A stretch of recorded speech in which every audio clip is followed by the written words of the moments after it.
Welcome back to another episode of Excalibur CCG TV's Talking Comics. We're your host. I'm Randy. I'm Mark. And we are going to be talking about the new comic books for Wednesday, April 4th. 2018. So we are a quarter of the way, or getting to a quarter of the way through the new year here. If by now you don't know, we talk about the new comics that come out every week, and we wish that you would share, like, subscribe, do all of that. You can visit our store in two different locations. One is here in Shreveport, Louisiana. The other is in Texarkana, Texas. And if you need to find out how to get there, you can look on our Facebook page, ExcaliburCCG.com, or our that's our website, or our Facebook page. And you can find the directions, you can find the phone number, and eventually you will find us. So, good things come your way when you look for it. The sale's over with. Is it? By the time they watch this. By the time they watch this? No, we'll have one more week. One more week, that's right. So, one more time. So, there is a mega sale coming. To promote the sale. Last chance. You will see this on Monday, and that sale will begin Thursday through Sunday. That's right, and that's where you're going to have everything from a 10% to 75% off in the store. If you're going to be a pain about it, then we'll choose what percent you get off. Not really. We just had someone asking, how much they got off, so we told them that we get to choose for them. Yes. So everything in the store, from the comic books, the new comic books, to the back issues, to the graphic novels, to the toys, cards, Games, everything in the store will be some percentage off. There are, as usual, that's been happening lately, a lot of new books that are coming out this week. And our man Mark's going to start us off. Okay. First off for me, from Image Comics, Analog #1 from Gary Dugan and David O'Sullivan. Chapter 1, 5 years from now, the security of the internet has been totally destroyed. Secrets are no longer sent over the web. They're entrusted to armed couriers called ledgermen. Like human punching bag Jack McGinnis. He's got a gun in one hand and a briefcase handcuffed to the other. Danger lurks around every corner, and Jack has to watch his back because he had a part in the cyber attack that changed the world. Get in on the ground floor of this new ongoing series, and thrill as we slam Jack's fists into the faces of spies, mercs, fascists, and eventually less punchable adversaries like a very grumpy artificial intelligence. Me. No. So Jerry Duggan is making his jump from the mainstream into the independent world. I think he's one of those that started off with Marvel. I don't think he was like an indie guy that went there, grew big, and he started off with Marvel. For me, speaking of Marvel Comics, we have Avengers Shard of Infinity #1 coming out. Is this a one-shot? Is this I don't know. There's information... Sketchy. Yeah. Ask again later is what we're seeing with this. Answer unclear. Writer on this book is Ralph Macchio. So not only is the sweep the leg, Johnny. That's right. Is the whole thing with Karate Kid getting a reboot here at YouTube? We have Ralph Macchio getting a reboot at Marvel. Different dude, but same name. Yeah.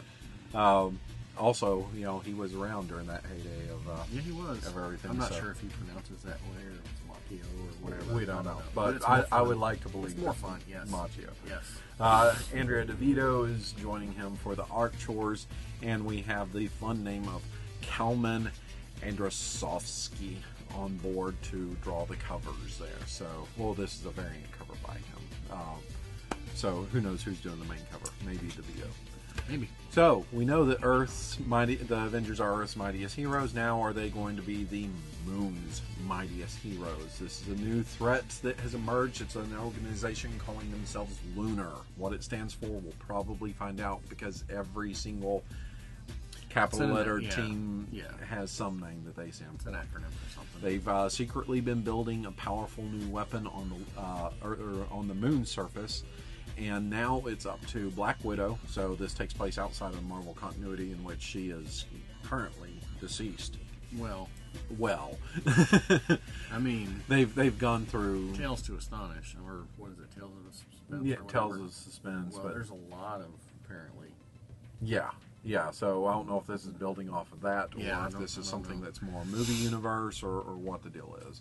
But Black Widow is going to infiltrate Lunar, so that she can figure out just how scary their powerful weapon really is. It's scary because it is powered by shards of the cosmic cube. So danger, Black Widow, danger. How do you get hooked up with something that's just on the moon? Do they come to Earth to recruit you? Do you go to the moon to go, oh man, I heard about you guys? Great new opportunity. Have you ever wanted to travel, see the world, see the universe? I don't know. That sounds like kind of a cool job. Yeah. To work on a moon base.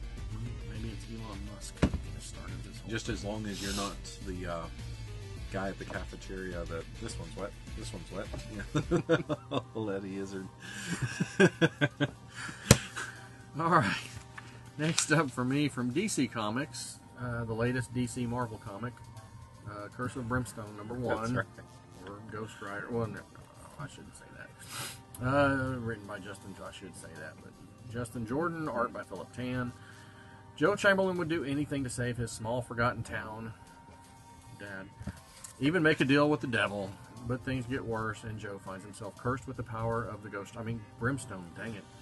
The power of fire and destruction coursing through his veins, Joe must now track down and destroy the demon he made his deal with before the power he now wields destroys the town he was trying to save.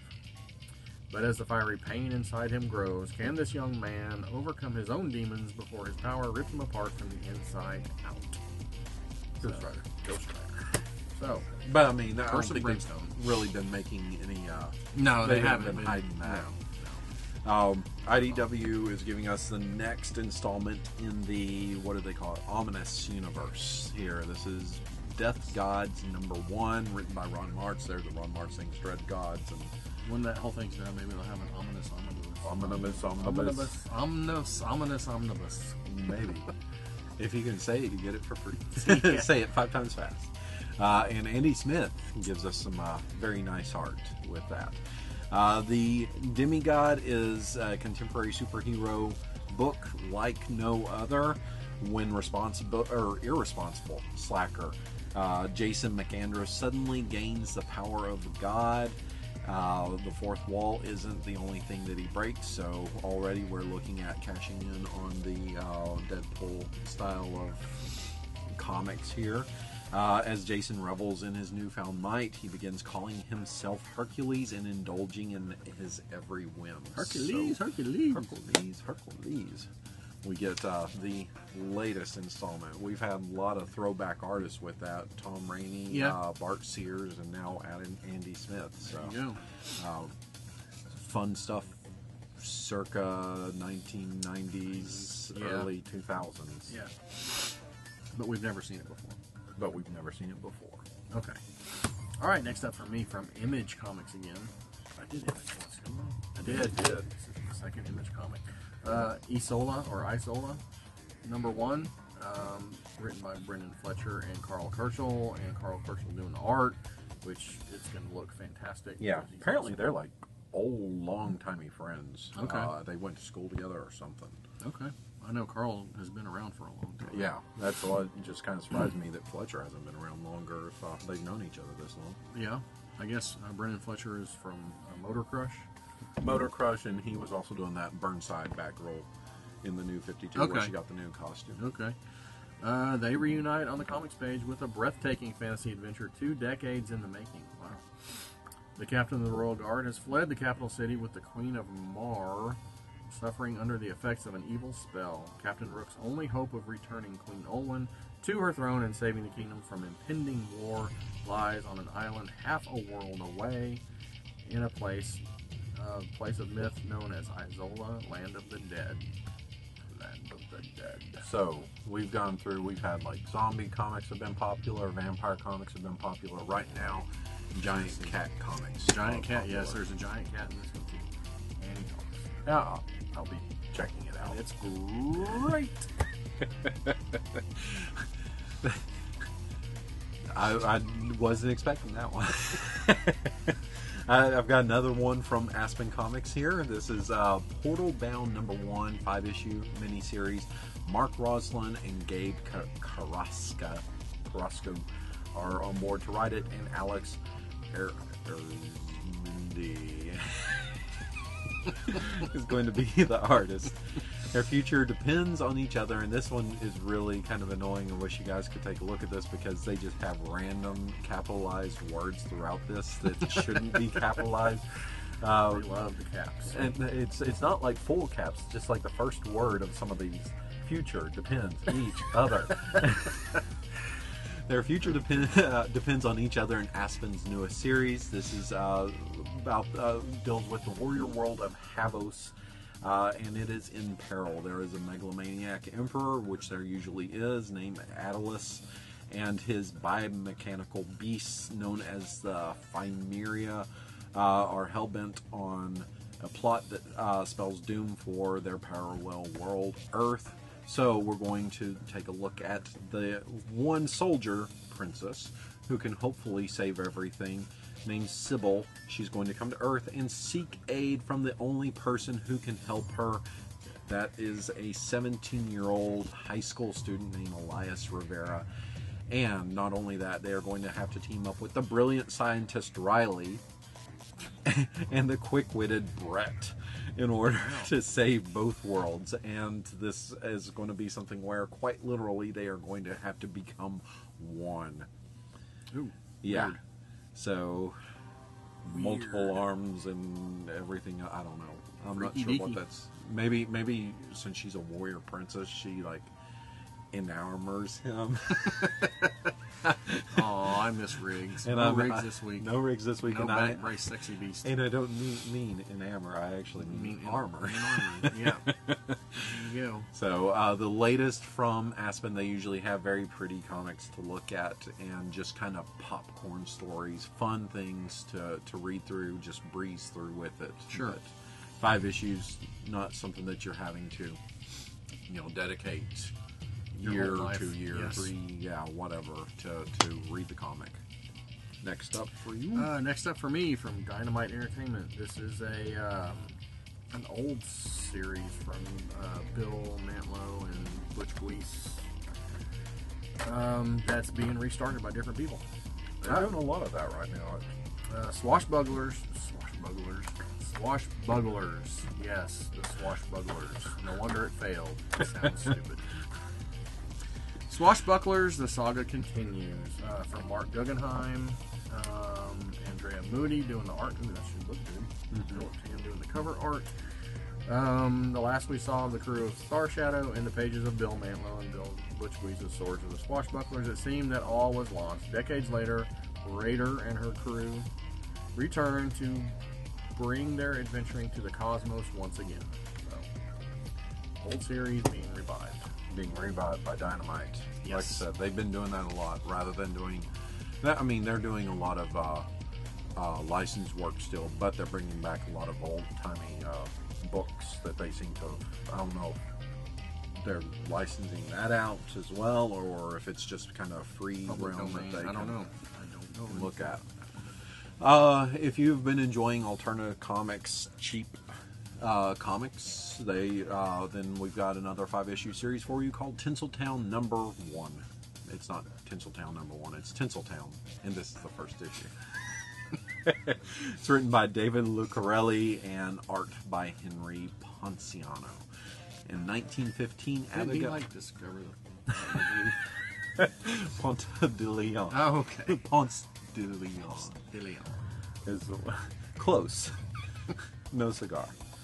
In 1915, Abigail Moore became the first female police officer in Hollywood. I'm guessing that this is not historically accurate. Probably not. I mean, they're giving us a very specific date here, but I don't think I've ever heard that before. I haven't either. But beneath all the glamorous surface of Tinseltown beats a rotten heart full of corruption, greed, and lies. We've all seen that in the noir films. And Abigail is about to dive headfirst into all of it. I would dive ankle first, because if it's full of like just a lot of shit, you don't want to dive head first. This is true. Head first into the wine skins. That's right. Look into the early days. Yes. He's been around forever.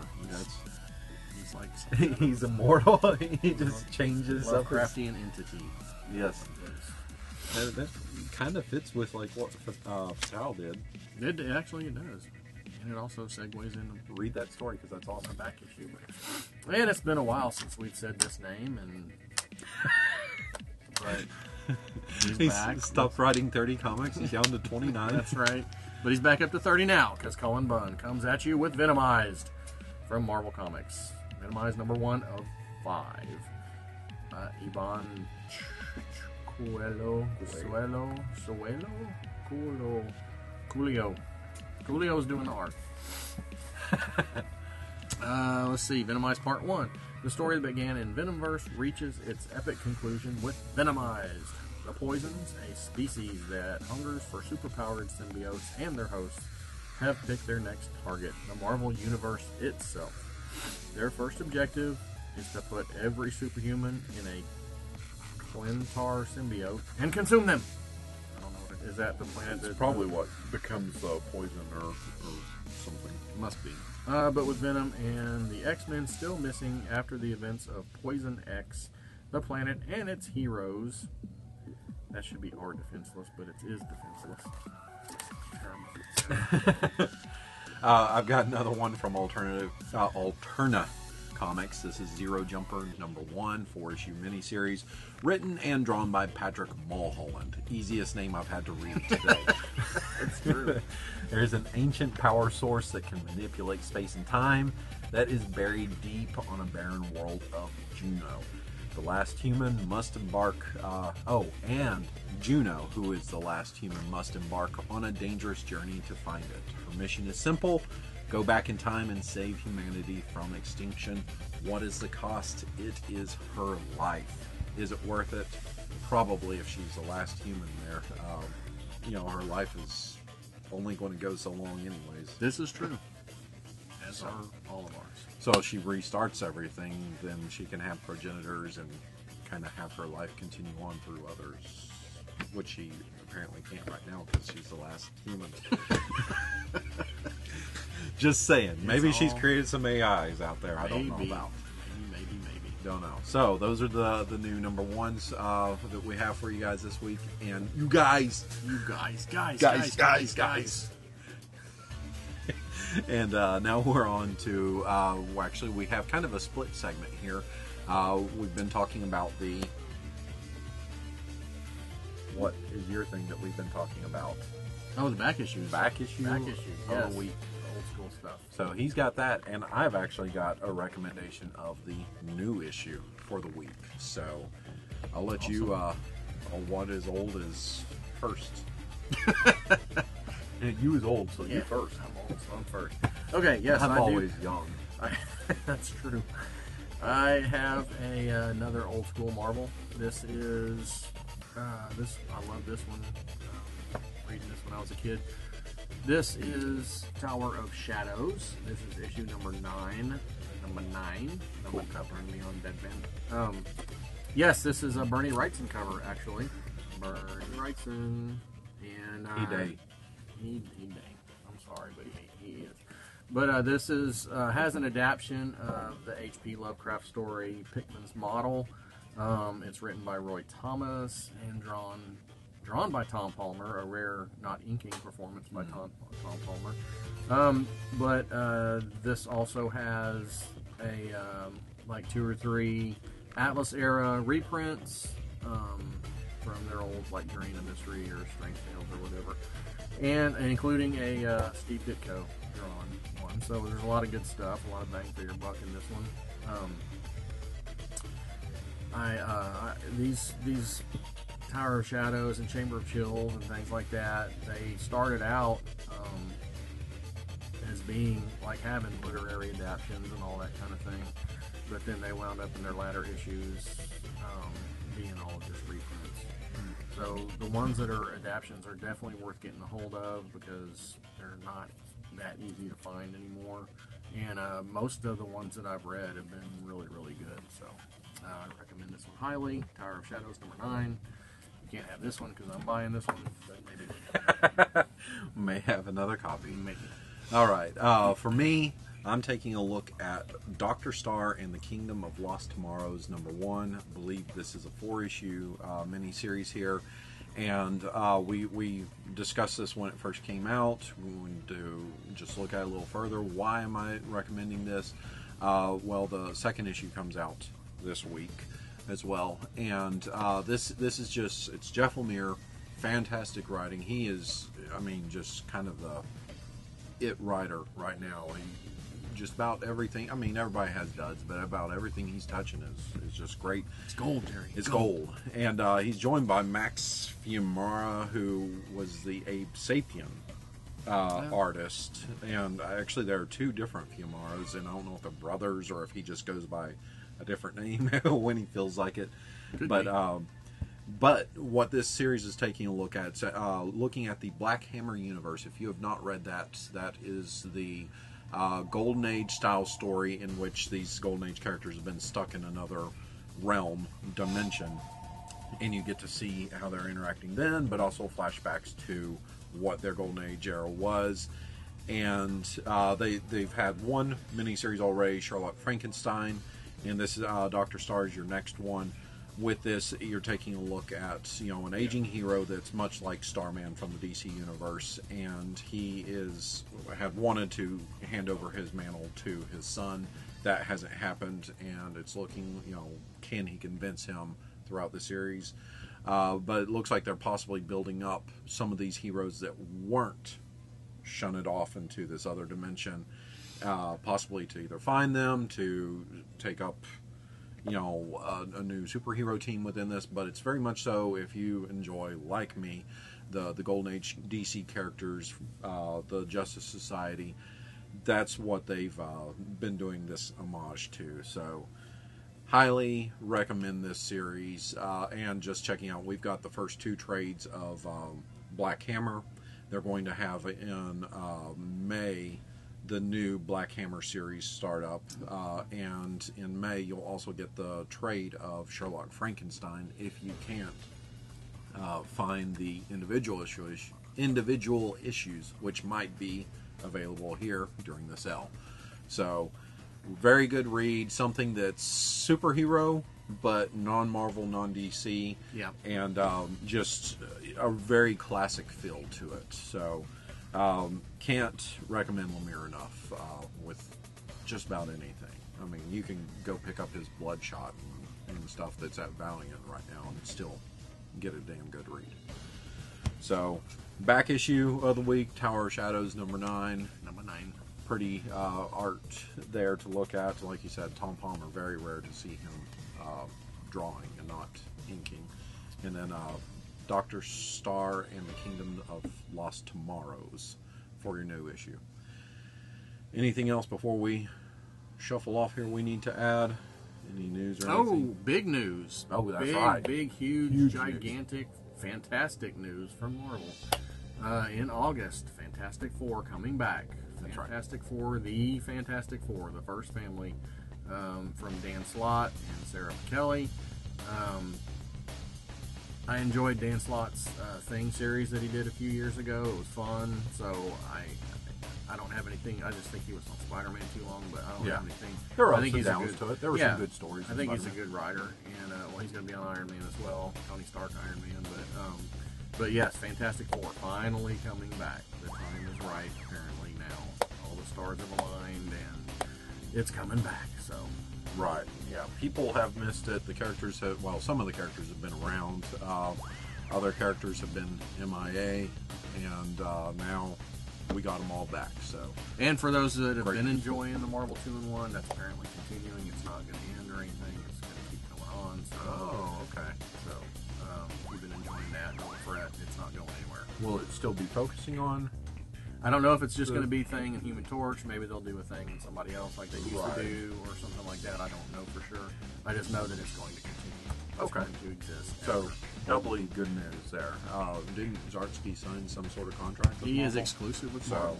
So he's there, and he's still on board the Marvel 2-in-1. So lots of good Fantastic Four news. Yes. Good call on that. Yes.